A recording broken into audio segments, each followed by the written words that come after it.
شەوێک لەگەڵ ئیدریس بووم، شەوێک وەک ئەستێرە بەدزی کۆمەڵگای دڵبەرد، دێمە نێو دڵت. دەست لە نێو دەست دەچینە دوکانی هەنجوین فرۆشان، کیلۆیەک هەنجوین بۆ ژیانی تاڵمان دەکڕین.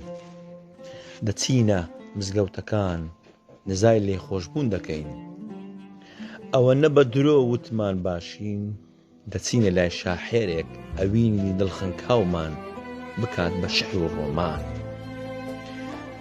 دەچینە پارچی شانەدەر نزیک پەیکەرێک یادداشتێک دەنووسین کە مردین و دەستەمان بە خاک سپێردرا. پەیکەرتاچێک دووری نێوان من و تۆ لە تەنیشتێک بکێشێت، هەریس نەبێت دڵنەواییە بۆمان گەر بە خەون یان بە پەیکەر بگەین بەیەک. دەبم بە نووسەر و چیرۆکی نێوانمان، خەمی لە دڵخنکاومان دەنووسم و ناوی دەنێم. شەوێک لەگەڵ ئیدریس بووم.